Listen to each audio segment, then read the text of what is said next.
I think things are looking good, though. I feel good about this one. All right, guys, if you're already jumping on, go ahead and let us know where you're signing in from, what city, what state, what country.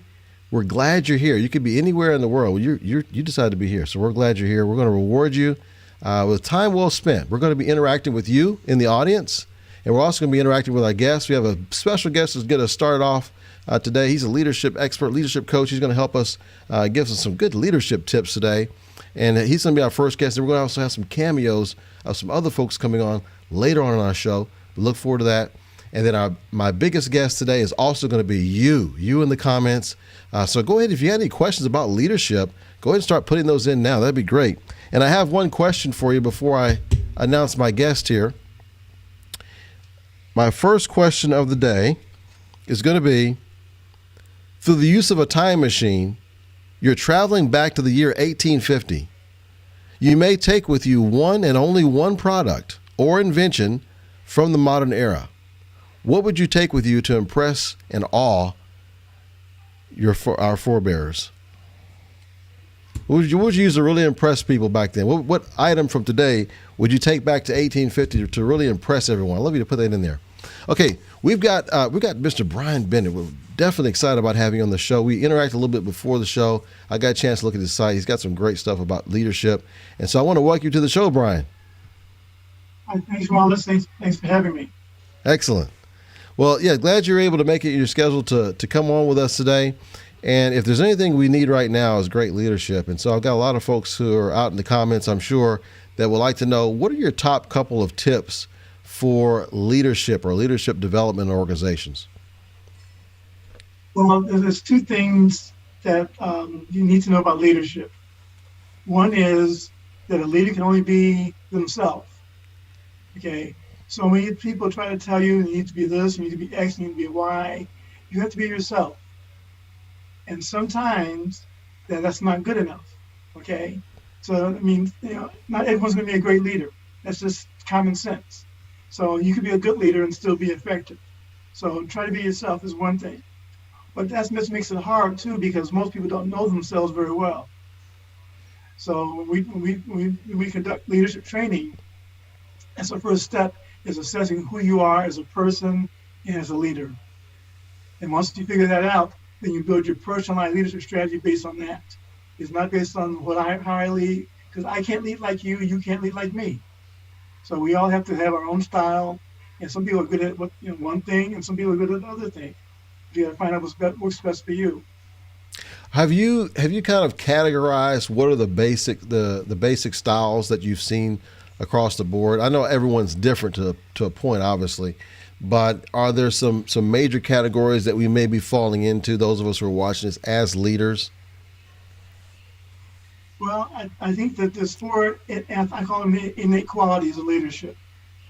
And you're going to have one of these four. If you have multiples, you're much better off. But it starts off with, the easiest one is being a risk taker. Okay, because that comes with the position. If you can't take risk, you're not comfortable making decisions based on incomplete information, you can be hard being a leader. Number two is having a vision.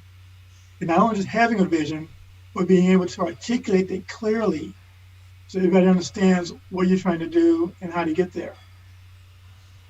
Then the last two are a little harder, because those are you have to be more innate. You can take classes on how to calculate risk, how to develop a better vision. But for the last two, empathy, that's something that has to be inside your heart. You have to, be able to care about people, because if you don't care about people, you're not going to be able to lead them very well. Very true. And they have to show that they care. Yes, absolutely. Okay, that's a big problem for a lot of leaders. Then, I'll tell you, the best leaders I've met are very humble. So humility is the top of the list.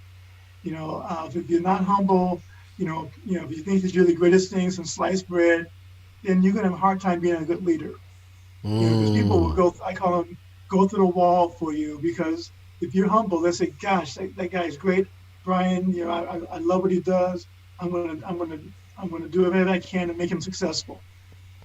I like that. So let me ask you this. If you were to think about a lot of the historical characters that we've seen maybe in the last 50 years or so, could you point to a leader that we may be familiar with that embodies a lot of those things that you just mentioned? See, well, I can talk to some of the ones that I've talked to recently, as I've interviewed these people personally. Mm-hmm. I don't know if you know Toby Cosgrove from the Cleveland Clinic. Oh yes, I've heard of him. Yes, he's a great guy. I've met him in person. But the thing that impressed me more is when I met some of the people who work for him, and they just love this guy. That's how you tell a good leader. Because the people who work for you just talk effusively about you. It's like, oh my gosh, this guy must be a really good leader. Ah, that's a good one. I like that. That's a key. Not just looking at the person, but also what do their folks say about that particular leader. I love that point. Exactly. Okay, so I'm sure we've got some comments coming in by now. Joe, if you could let us know what comments we've had so far, we want to make sure we address and acknowledge those comments. Yes, so we want to say hi to BB. She's joining us Hi, today. BB. And Patty Witt as well. And to your question, hi, Patty. Of what you would take, what was it called? 1850. Yeah. What would you? 1850. Yeah. So those who are just jumping on, what the question was: through the use of a time machine, you're traveling back to the year 1850, and you may take with you one and only one product or invention from our modern era. What would you take with you to impress those folks back then? And by the way, Brian, I want you to answer that same question when we're in just a second. Okay. All right. Go ahead, Joe. Okay. So Patty said she would take a flashlight because there wouldn't be internet to support her phone or laptop. Good point. So I actually replied to that because I actually thought about bringing my phone myself, but I never thought that it wouldn't even be supported. That's true. In that era. That's a good point. And then we want to say hello to Philippia Reynolds and Ferris Stevenson. Hi, Philippia. Hi, Dr. Stevenson. Good to see you. Good to see you guys on here. Okay, so Brian, what would you choose? I would probably take my laptop or tablet. Okay. With either one of them, I don't need an internet connection to work with them. I can do standalone solutions with them, my calculations, word processing, and so forth. That's a good point. I don't need connection with them. Yeah. They would stand alone. Yeah. Until the battery dies. Until the battery dies. It's true. Until the battery dies. That's right. You have electricity back there, didn't they? So I could plug it in. Yeah. I'm trying to think. When did we even get electricity? I don't even know. I don't know. And even if we had electricity, like when did they invent it where you could just plug it right in? Because they may have had electricity for a while before you could just plug it in the wall. True. That's wow. True. It's some of the things we just take it for granted today. It's like I've never lived in a world that didn't have that, so I have no idea when that did. Yeah, that's a good one. If anybody knows, let us know. If you're in the comments and you know when it was that you could actually plug something in the wall. So like if you had a computer, when could you plug it in? I'm curious. Now I'm wondering about that. Okay, so let me ask you this, Brian. When you meet somebody for the first time, can you tell if they're a good leader in about 5 minutes, or do you have to, with a relative amount of accuracy? Do you know within a short period of time, or is it going to take you a much longer time to evaluate it? I think it takes a little bit more time to evaluate them. Okay.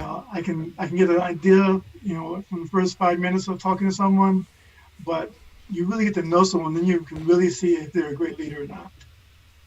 And I've had the pleasure of meeting a lot of great leaders. So I have a lot to compare them to too. So yes. You got to really stand out. For me to say, "Gosh, that's a great leader there." Right. So let me ask you this: what inspired you to get into leadership training? I know you got this academy and all this, and so obviously you got some background in leadership. Tell us about your background in leadership and what inspired you to get to the point to help to create other leaders. Okay. Well, it was something because all my life people have always said, "Oh, Brian's a natural born leader" and stuff like that. And I said, "Oh, cool."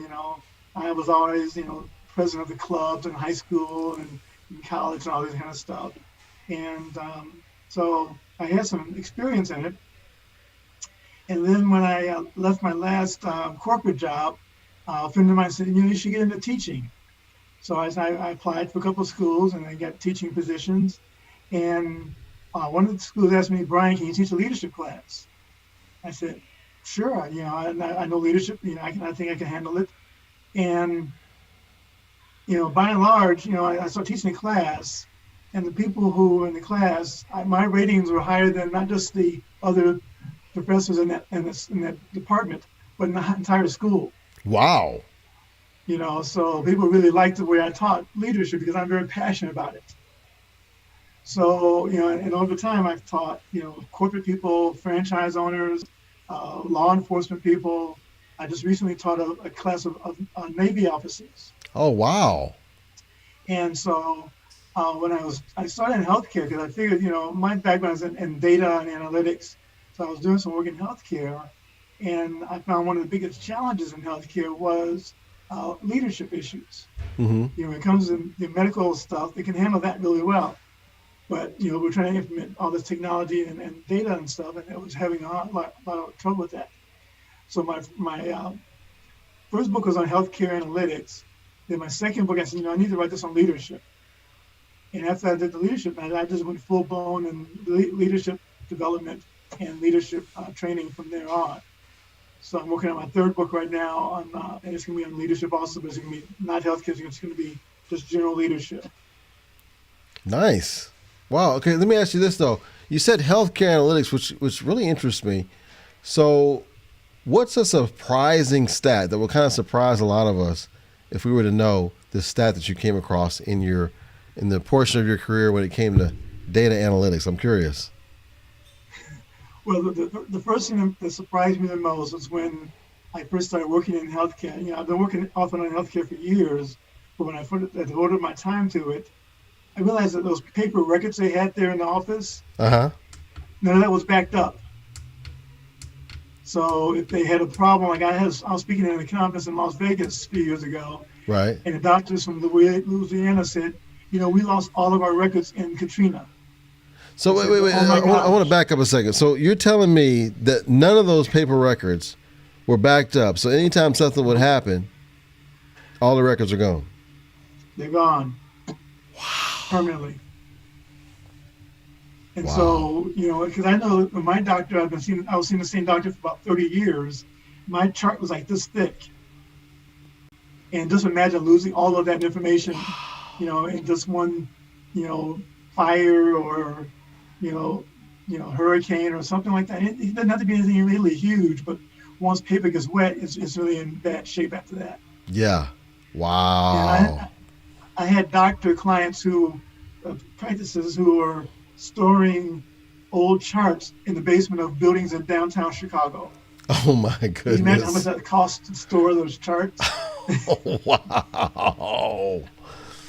Well, I tell you, that is surprising. Okay, let me ask you this. Out of all the groups of folks that you were training, what's your favorite group to train? I know you can train anybody, but you mentioned you mentioned Navy and police officers and teachers. Mm-hmm. Which one of those groups that kind of excites you the most to teach? I'm just curious.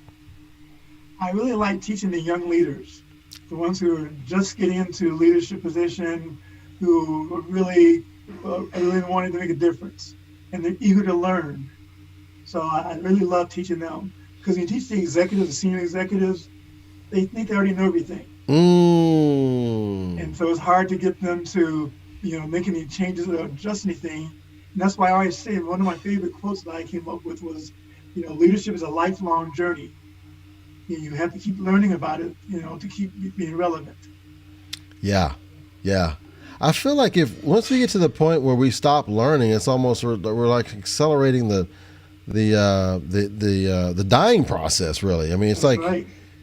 It's almost because everything that's around us is like either growing or dying. Whether it's a plant or anything. And so if we stop taking information, wow, that's powerful. If you think about leadership over the last 20 and 30 years, leadership styles and leadership philosophies have changed. So if you didn't adapt, if you're still trying to lead 30 like you did 30 years ago, you're going to be having a hard time right now. Yeah, yeah. Give me a common example of leadership styles from 30 years ago. Give me a common example of what that looks like. What I say goes. You just do this. I don't care if you have to work, 90 hours a week. You do what I tell you to do, and don't complain about it. Exactly. Yeah. That's what it was. I've had some managers like that. So have I. Yeah, it's like you can still try that today, but it's like, how's that working out for you? It's probably not working out too well. Okay, now how would you describe more of a current leadership style that's more, like, as some would say, woke? Well, what's a more up to date type of leadership style?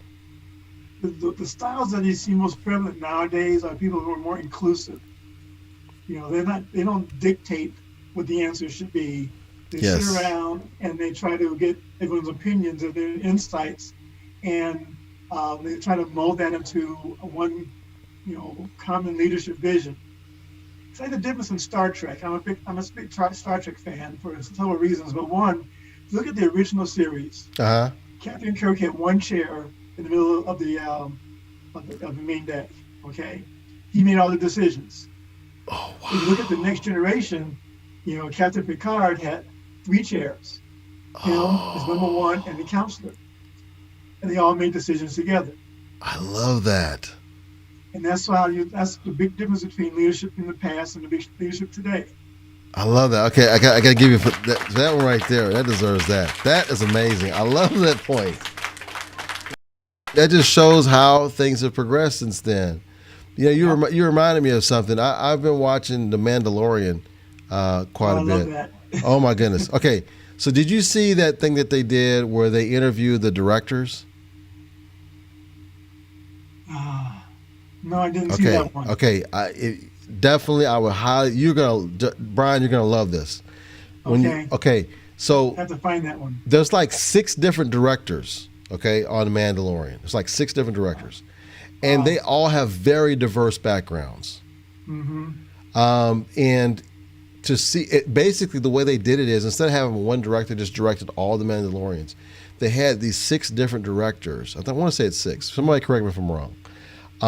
But they're from different walks of life, different genders, race, different experiences within film. It was amazing. Okay, and you can watch from one episode to the next. It's almost like little mini movies to me. Like they all kind of have their own little plots and twists, throughout the particular show. And it made sense when I saw the interviews with the directors, because to me the diversity of thought is what made The Mandalorian that much better, because each episode has its own little attraction to it that makes you really into that particular episode. Would you agree with that? I would agree with that. Yeah. And that's how a lot of the TV shows are done nowadays. They get multiple directors, putting their own little touch on the TV show, that episode that they're working on. Absolutely, I love it. Okay, so before you leave, I want to ask you another question here. Mm-hmm. Which household job did you most enjoy helping mom or dad with when you were young? I want you guys in the comments to answer the same thing. Which household job did I enjoy doing the most when I was a kid? Gosh, not a whole lot.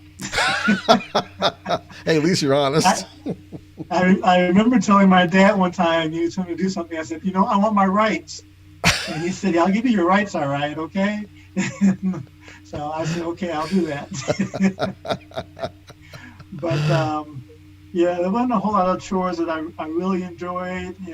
We had to wash dishes. It was 4 boys, and so we had to wash dishes and all this kind of stuff. And we did what you had to do. I guess probably the one thing we liked the most growing up in Chicago was the snow. So we went out and shoveling the snow. Yeah. So do you feel like having to do those chores, though, do you think that helped you in any way today? It helped me a lot, because even though I didn't want to do them, I learned that you had to do some things you have to do. It's not a matter of choice all the time. It's a matter of I need to be responsible. Yeah. So my parents would give us stuff to do. We had to have it done by the time they came home from work. Okay, or we'd be in a lot of trouble. So it taught us to be responsible for, what they want us to do. Yeah, absolutely. Well, it's been a joy having you on today. So if someone wants to learn more about leadership, where should they go? Should they click on your, because we're going to have you tagged in here. Should they click on your profile on LinkedIn? I see you got your website here on the screen. Should they go there to the website? Go to the website, learn all about the different programs we offer there. And, I do a regular blog out there also. And some of my speaking engagements and so forth. And it's actually coming along really well. This is the second iteration of the Academy. And I'm really happy with the way it's coming along. Well, we appreciate you coming on. Thanks for taking your time out. And since we don't have an actual audience to I'll make sure we still give you one. This one right here. Okay. So I don't know if you might not be able to see it right now, but the audience definitely appreciate you coming in today, Brian. Have a great rest of the day, and we'll have you back on the show again soon. All right. Thanks, Rollis. You take care. Thank you. You too. Bye. Bye-bye. Okay, folks, so we're about to get our next guest on the show here in just a second. We'll get her up on the screen. A familiar face for many of you. So let me get her up here. 1 second here.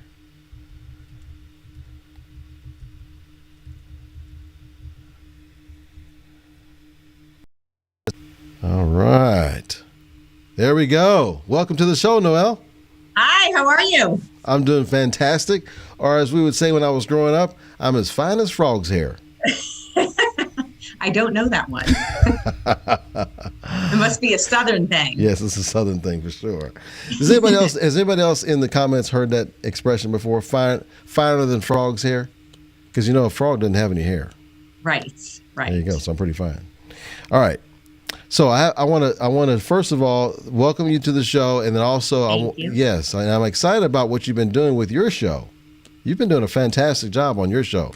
I don't know if any of you have seen Noelle's show yet, but it's very good. She's a very good interviewer, and I had the privilege of actually being a guest on her show last week. That was fun. Thank you. Yeah, it was. It was really fun. Yeah, we got kind of spirited there. It was a really good. We discussion. did, and everyone was really into it too, which was awesome. They're like, "Hey, this was fun," and which is funny because it was such a serious topic too, but we brought such light to it in such a non-threatening, fun way that everybody got involved in the conversation, which was awesome. Yeah, absolutely. And so you've got a show coming. You got a couple of things special that's coming up this week. I do want to talk about those two things. So one is you have your show on Wednesday. What are you talking about on Wednesday, by the way? I do. So my show on Wednesday is going to be with Alicia Cornell and Kim Lamontagne, and we are going to talk about professional partners and partnerships during COVID. So I'm super excited about it. There's a lot of context that goes into that show. So if you are available, and those of you that are around, please tune in. If you haven't seen Alicia or Kim speak at or on any one of really Rollis's shows before, you got to meet them. They're awesome. Yes, absolutely. They are awesome. That's going to be a fun show. And then also, I'm really excited about what you have going on after that, and we're going to come back to that. But before we do that, I have a question to ask you. Okay. Okay. If you lived on a farm, and guys in the comments, I want you to answer this too. If you lived on a farm, which chore above all others would you definitely not want to do? Now, I want you to think about that. While you're thinking about that, Joe, do we have any comments that we should be acknowledging? I forgot to do that towards the end of Brian's session. Any comments we need to acknowledge? Yes. Okay. So to your question of wanting to know when the light was invented to be able to plug in a device and get electricity, Stacy Merle said it was in 1904 when plug-in electricity was 1904. So 1850 would have missed the cut. So you would not have been able to recharge your laptop or your phone back in 1850. Yes. This is very educational. I learned something. It is very educational. that even to me that seems so far back, but wow. Okay. Yeah, so 1904. So you could if you were going to go back in time, you could go back to 1904 plug in plug in your laptop. Yeah, I don't know if the wattage would have been. You know what? Another thing is I wonder what the wattage would have been right though. Because imagine back then the because you wattage. could have just like blew up the whole circuit, and because they didn't have GFIs back then, so Right, and another thing too could be that the wattage might be so weak it might take you a week just to recharge your we take it for granted now because you get so Good much point. voltage coming through, but back then it might take you a week to recharge your laptop. that's such a good point.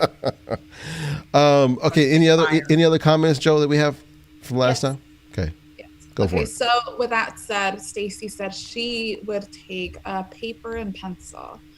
And then Philippia said probably an ink pen would be even better. They dipped their quills in ink to write letters. Yes, that is so true. Wow, I just love my guests. They have so many cool answers. So I wouldn't even true. thought about that. And Stacy said she really appreciates this life. Being from the aerospace and defense industry, I am at the point in my career that I want to explore other areas. This life has definitely helped me and piqued my interest in the healthcare industry. Thank you. Oh, that's awesome. That's great. Totally don't even know what the other conversation was about, but that's such a motivating topic. We should give that person a round of applause. There we go. I like that. Yeah. That was really cool. That was And really what was her cool. name? Stacy Merle. Stacy Merle. Thank you for I coming want on to be today. friends with Stacy. Yes, go ahead and connect with Noelle. You can connect with me too. Okay. Okay, and then we have what else you got? Okay, so Philippia said this is a great topic, and she was talking about whenever we had Brian. Bryant on there. Yeah. Yes. She also said her favorite chore was this Oh, it's probably the farm question. her favorite? Well, before then, her favorite chore was vacuuming. Oh, vacuuming, really? Yeah, we asked this yeah. earlier before you came on. Because she loved putting the lines in the carpet. Yes, I Oh, can I love totally that. Yes, relate to yes. that. Okay.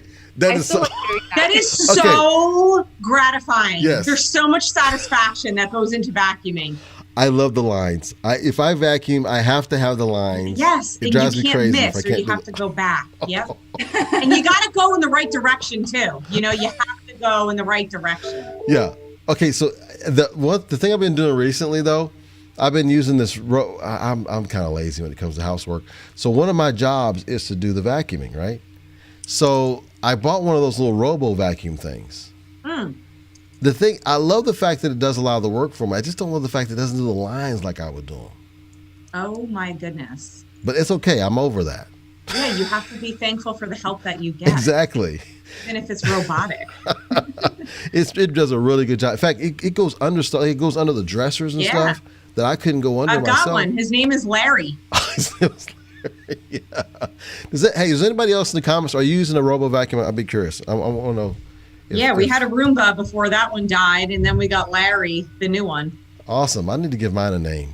Mm-hmm. Y'all help me out. Yeah, what Larry's should I great. name? What should I name my vacuum cleaner? The cats love Larry. That's awesome. Okay. Any more comments, Joe? Yes. Okay. Yes. So Patty says she can't think of a chore she liked. Right. And then Philippia said washing dishes was her chore. Oh. That was my chore too, and I hated it so much. Ferris said she also didn't have a chore that she liked. BB said nope, never, and I think she's referencing that she'd never heard the. Totally. I think she meant she didn't hear. She's never heard of the saying with the frog and the hair. Oh, right. I I think so. Yeah. I've never heard of that. That makes more either. sense. And then Patty says she would not want to scoop the stalls. That's what I was going to say. Yes, that's a good I do one. not want to be a pooper scooper. Yes, I would not want I'll that do either. anything but be a poop. Patty, you and I, man. I do not want to be a pooper scooper. Yeah. I scoop enough poop now with 5 cats. I don't want to do it. I have lived on a farm my whole life before I got married, and I've never had to scoop any poop. But I did hate the chore I hated the most was taking scraps to the pigs. That's my favorite chore. Oh, that would be rough. I can see that. That would Because be they eat rough. any. Yeah. They do. Oh, And it was probably stinky. Well, what would happen is my parents would have some of their friends also have build up like scraps in a bucket, and sometimes they would leave it outside in like July. So then there'd be like maggots in there. Oh my goodness. Oh God. I think that takes the cake. That or the pooper scooper thing. Those would be. Yeah, tough. I'd rather scoop poop than whatever. Because like, what really entails scraps when you say scraps? Like that could mean anything. Yeah. Exactly. Yeah. Yeah. All right. Okay. And to think how much I love bacon. So, okay. So I got limited time with you. So if you can, Yes. Noelle, tell me about the course that you're unveiling on Wednesday, which I'm excited about for nurse leaders and educators. I am like a kid at Christmas time when it comes to this program. I'm like so excited. So I will be unveiling to in a private event to a group. It's a new grad retention program that's designed for leaders. And after spending most of my time throughout my entire leadership and my nursing career, I found really successful ways on what I've done as a leader to retain new grad nurses, and found ways that I was able to improve. And I thought, what not better than to give back to leaders and leadership teams to learn the same concepts of how to retain new graduate nurses. And it really starts at the core of the leader. So before we get into the methods and the details of what it means to retain, the leaders themselves are going to learn the 4 key dimensions that it takes to retain, and that's about who they are in their core. And there's a lot of exercises and role modeling and workshops that go along within this 13-week course that they're going to build up the confidence throughout the way. So I'm super stoked about this, and I can't wait because I know how much these leaders are going to thrive in the end. I don't want to exude too much confidence in this course, but I lived it, I've been there, and it's been successful and it's worked for me. So I can't wait. So we're going to do that, the sort of like the unveiling of the course on Wednesday at 3 p.m. East Coast time. So it's 2 p.m. Central time. And if you haven't been invited or you haven't heard about it, please DM me or Rollis, and we'd be happy to send the invite along. I would love, the more the merrier, and I would love for you to join us in the discussion, because it will be a very interactive discussion as well with the participants. Sounds good. I'm curious, are you as excited as the lady in this video here?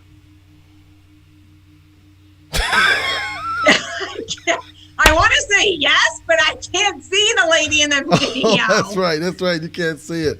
So our audience can see it, but you couldn't see it. I can probably reenact it. Can't wait to see it. Oh my goodness. No, I'm like really, it's because it's such a passion of mine. It's always been a passion of mine. So, nothing better than to bring your own passion and purpose to every other leader that's out there. So. There it is right there. You see it? No. You can't see it? No. Next time. We'll let you see it next time. Well, thanks for coming on. Kim. You're welcome. Your friend Kim is coming on. Okay, go ahead. Let's let Kim show herself. Go ahead. Come on, Kim. And then I'll change thank up. you, everyone. And I'm so happy Kim is right next to me. And like, she's literally in the next town over right now, too. Oh, she's close by. She is. She's in Massachusetts, and I better see her before she leaves. Okay, come on. No don't be pressure. shy. I just changed the name to actually match Kim, and we don't see her now. I see her beautiful portrait. Okay, she's gonna come on soon. That's unable to start video. Start video. I hear her. Hi, I'm trying. Hi, Kim. It says I can't start my video. Okay, hold Oh, on. maybe you have to boot me off. No. Oh, there she is. There we Hello, go. everyone.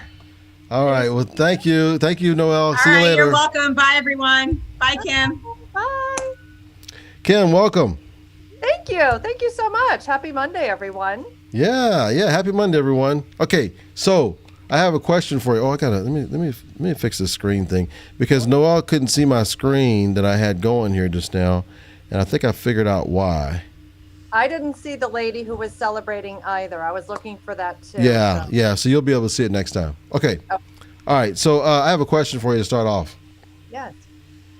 When you think of your hometown or the neighborhood where you grew up in, what particular images or memories come to mind? Now, comments. I want comments. Those are the comments. Please answer that too. The memory that came to mind almost immediately, two.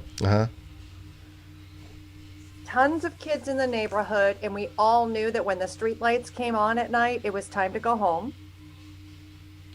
And my mom had a little bell that was in the backyard, like in the porch. And if we did not come home when the street lights came on, she would ring the bell and we would all come home. But we all listened, and we played outside like all day, every day. Yeah. Yep. It's not like that now. That's true. No, it's not like that now. I remember when I was growing up that the street lights told me I was already too late. Oh, well, there you go. Okay. And I would get in trouble if I got home when the street lights were already on. So I had to figure out, like, when I'm getting close, like, okay, I need to start driving home, or not driving, but riding on my bicycle.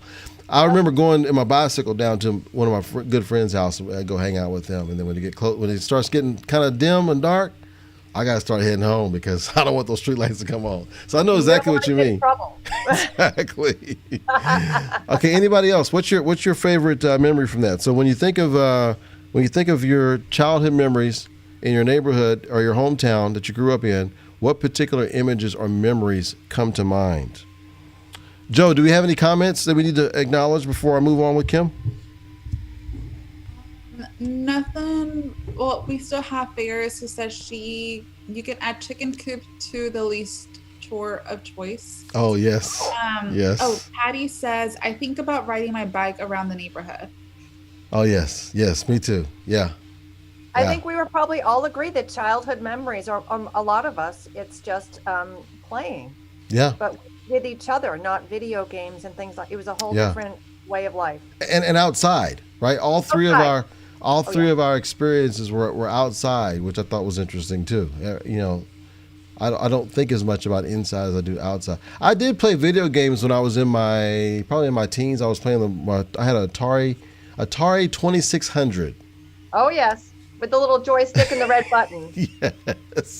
Yeah, exactly. I used to come home from school and my mother would be playing that in the basement. She loved to play Pac-Man on Atari. Okay, yeah. That was her guilty pleasure. My mom, she liked Pac-Man too back in the day. That's interesting.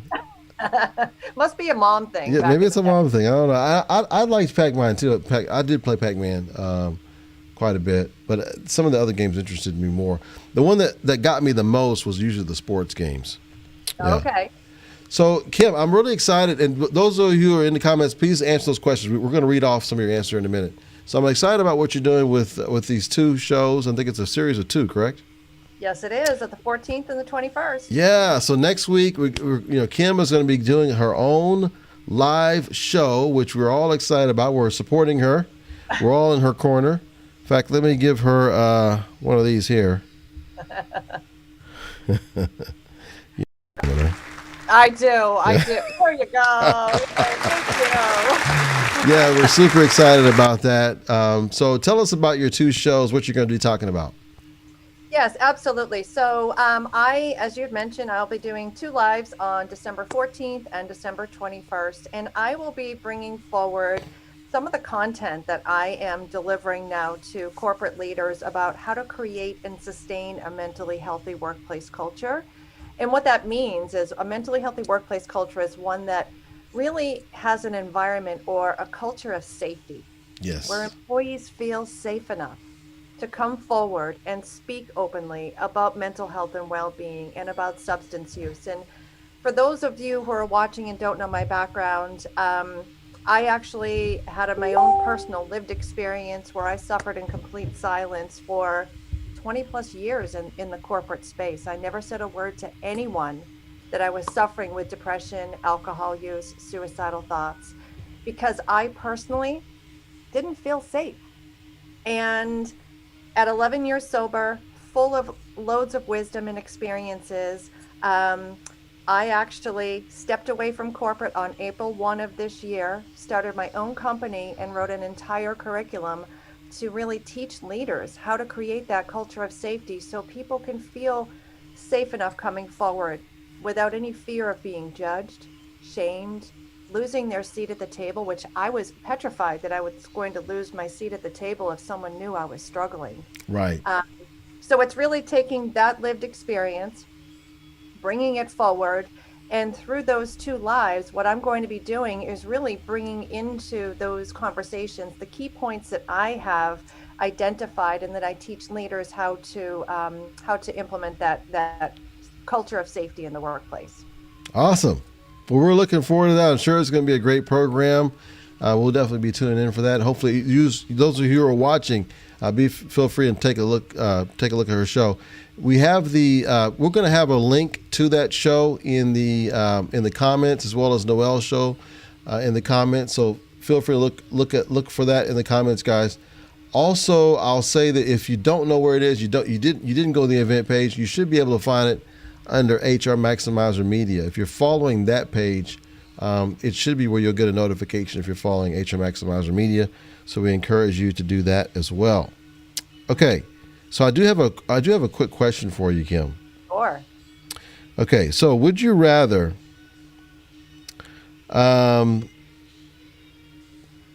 this is a tough one here. Oh, geez. Would you rather have to dangle from a 1,000-foot cliff on a rope tied to a tree and choose to tie the knot yourself, or trust an Eagle Scout with a knot tying merit badge to tie it for you? Oh, I would not trust myself. I would have to trust the Eagle Scout. Because the only knot I know how to do is just your regular knot, but I know that there's lots of other knots that, and Okay. I'm sure people who are watching this know, as you put pressure and weight on them, they get stronger. If I were to do the knot and I were to have pressure and weight on it, Right. it would open up and I would fall. So it would definitely not be me. Okay.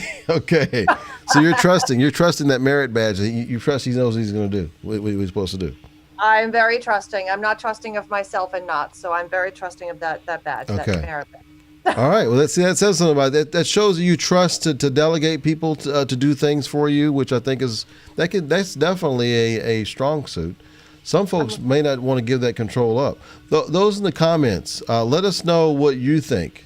Do you feel like you would be comfortable delegating it to this other person who has the merit badge to tie it for you? This is life-threatening if they don't know how to do it, because it says how you're dangling from a 1,000-foot cliff on a rope tied to a tree, and you can choose to tie the knot yourself, or trust an Eagle Scout with a knot tying merit badge to tie it for you. So let us know in the comments what you're thinking. I got one more for you, Kim.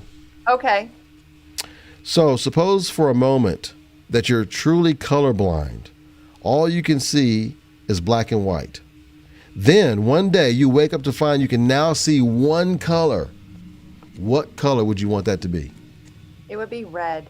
Ooh, that was fast. Wow. You know, all of it, you said that, and I just got like a big heart just appeared in my mind, just like red, love. Wow. I just want to see love and happiness, and to me, that's red. I love that. Mm-hmm. Wow. Plus, red lipstick looks really great on Alicia Cornell, and we always talk about that every week. She's always got her red lipstick. Red lipstick Yes, Alicia. But yeah, it was the big red heart that just came right to mind. Shout out to you, Alicia. That's awesome. Yeah. I love that. You know, you have this like caring, nurturing type personality, which I think it plays into that. What you're mentioning about red with love. That's wonderful. Okay, you want one more? Red with love and safety, and just I think it's just a great color. And if I had to choose another color, I would probably say yellow, because it's the sunshine. Look at there. See, another positive thing. I love that. Yes. Yes. Cheery person. So, Joe, before Kim leaves, do we have any comments we want to share? Yes, we do. So we have my favorite one right here. Sorry, it's kind of going back and forth. Oh, yes. So Philippi said her favorite memory was, she said, I think about double Dutch. I don't know if I can still do it. Yes, I can visualize it right now. And one of my favorite songs back in the 80s was the Double Dutch Bus. The Double Dutch Bus. Oh my goodness. You remember that song? Double Dutch Bus coming down the street. Come on, everybody, come on, shuffle your feet. Your mama, your sister, and your dad. I don't know the rest of it. Anyway. Oh my God. Nice moves. Oh goodness, Double Dutch. I forgot about that. Okay, what else you got, Joe? Yes. So Patty said her dad used to play Dungeons and Dragons on the Atari. Ah, okay. How about the board game? They do the board game too? I don't know.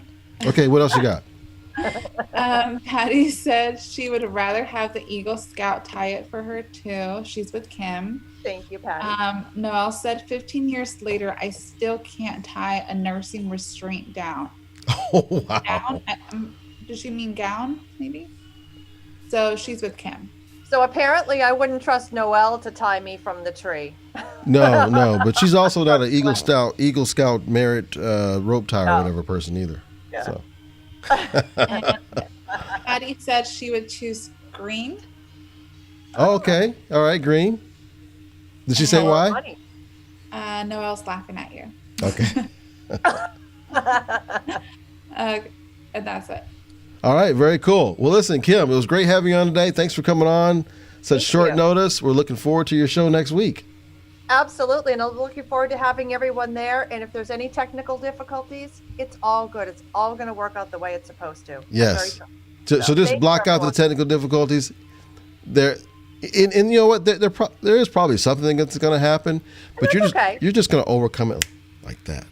That's right. I've got a positive. It's all positive. The content needs to get out there, so it's all positive, and I look forward to seeing everyone next week. And happy Monday, everyone. Awesome. We'll be there to support you to make sure you get on. Okay. We got you back. Thank you. Thanks, everyone. All righty. We'll see you next time. Bye, everyone. Okay. So do we have any? We don't have guests, do we? Yes, we have Leah. Oh, Leah's coming on still? I thought Leah wasn't. Well, you know, if she shows up, we're ready for her. Just let me know. Yes. She should be on any minute now. Oh, amazing. Oh, guess what? I didn't know my chats are actually working. That's amazing. Okay. Let me get her stuff ready. I'm going to get her stuff ready right now.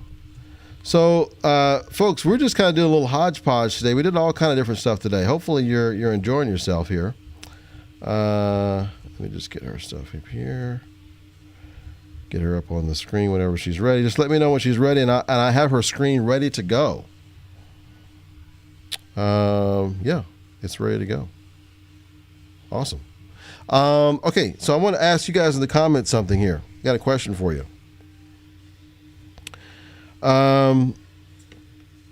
This is kind of an interesting question here.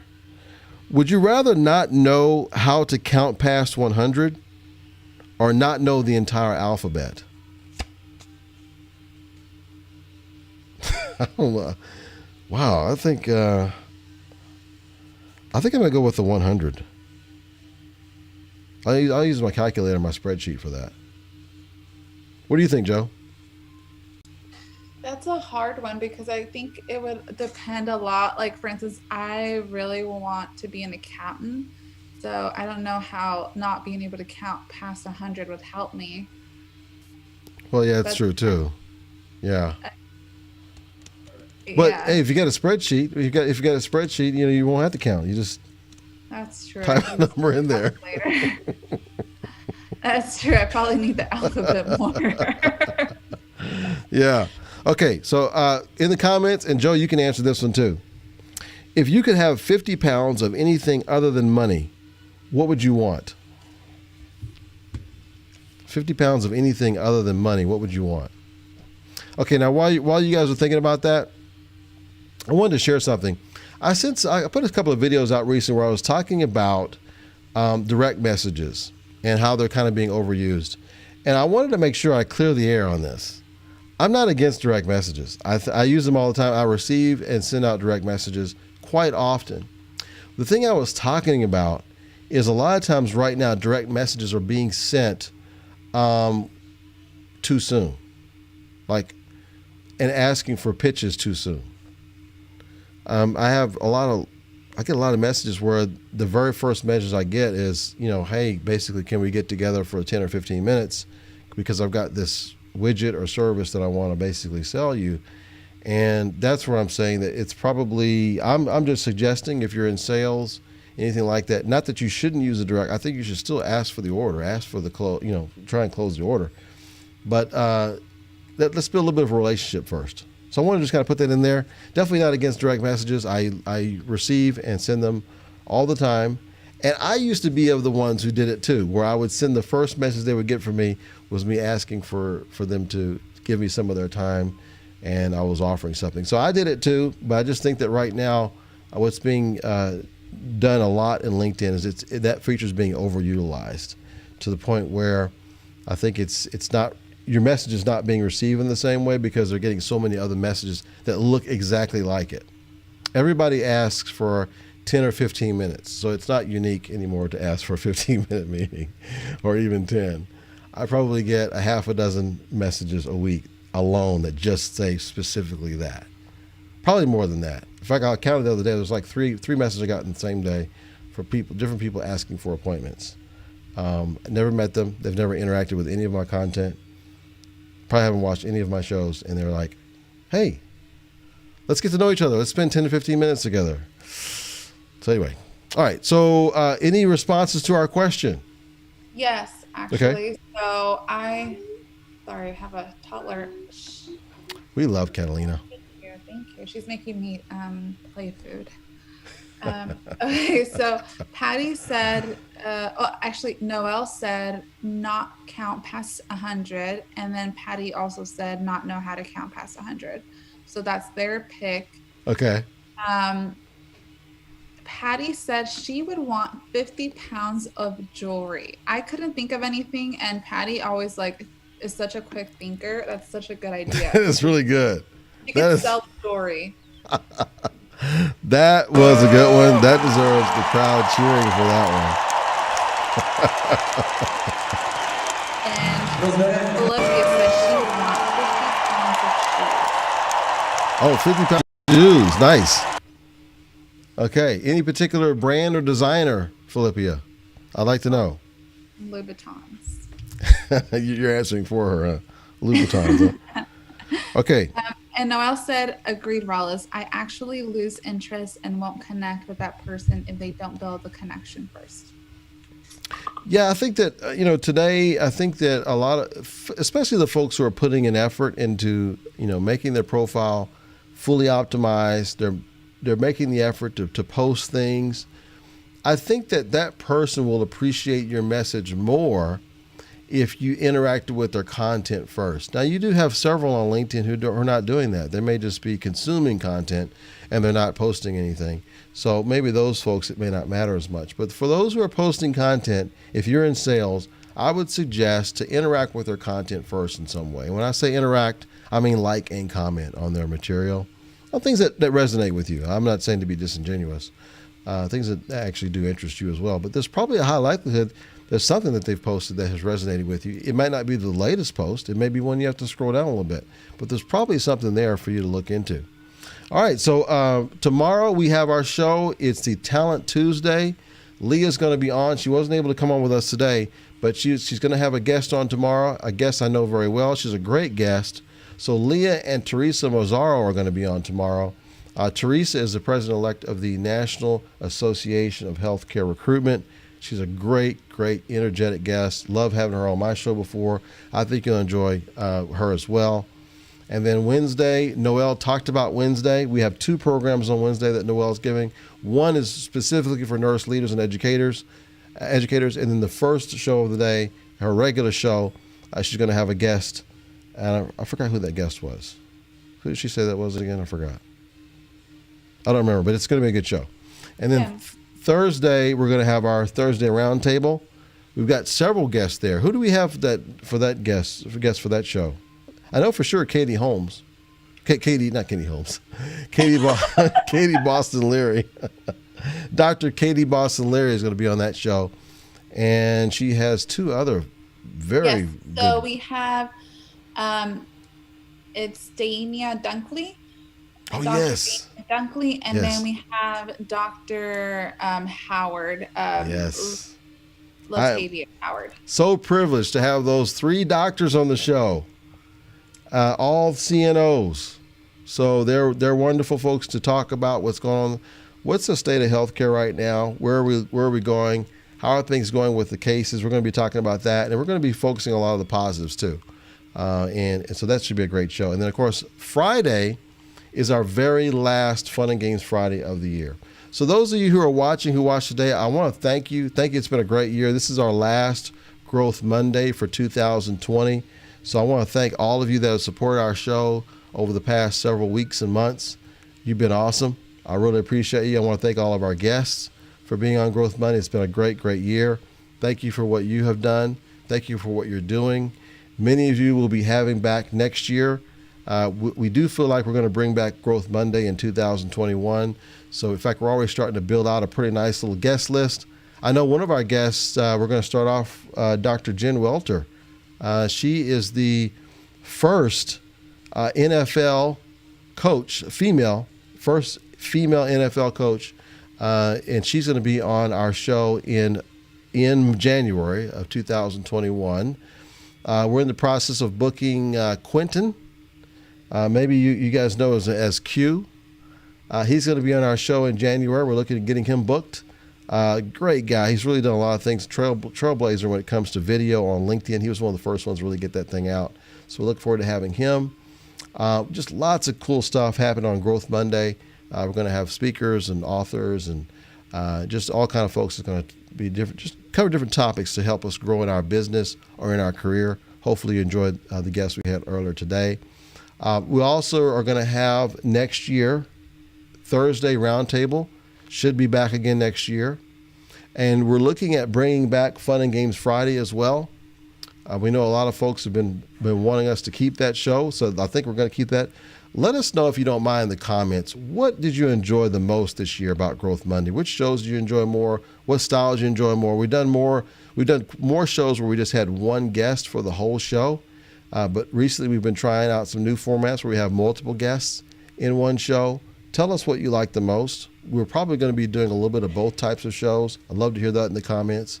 And of course, we're going to continue on with our two newest shows, which are Leah's Let's Live with Leah, Talent Tuesday, and then our Wednesday Live with Noelle, which is also a great show about nurse retention, new grad retention, staff retention, that sort of thing. So how to bring them in the front door on Tuesday, and then how to keep them in the door on Wednesday. So we'll look forward to having that next year. But thanks again for a great year, everyone. If you don't watch any of our other shows and you only watch Growth Monday, thank you from the bottom of my heart. Have a great rest of the year, and we'll see you next year. If you watch our other shows, we do have a couple more shows left this week, and then we're also going to be playing a lot of greatest hits after that. So next week, we'll be playing some greatest hits, some recorded videos on my profile. You just saw a few moments ago, we're going to have Kim Lamontagne. She's going to have 2 shows next week to kind of get her started on her live journey. I also want to announce to you we have Kim Ali. She's also going to be giving some shows on our channel, our HR Maximizer Media channel. She wasn't able to come on today. Maybe we'll have her on later this week to talk about her shows that are coming up about self-care, how nurses can care for themselves, and not just nurses, really anyone who's in the medical profession, how they can do things to help care for themselves during these very, very tough times with COVID.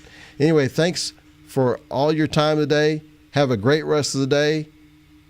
See you next time.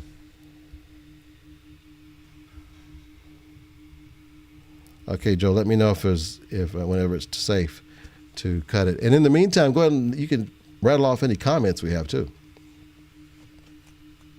Oh yeah, so we had Roy who joined us. Hey, Roy. Hello. He was in a conference call, so he wasn't able to join until now. And Travis said, another great show, Rollis. Thank you, Travis. Appreciate you. Olivia said, Joanna is a girl after my own heart. She guessed Louis Vuitton or Jimmy Choo. Nice. And that's it.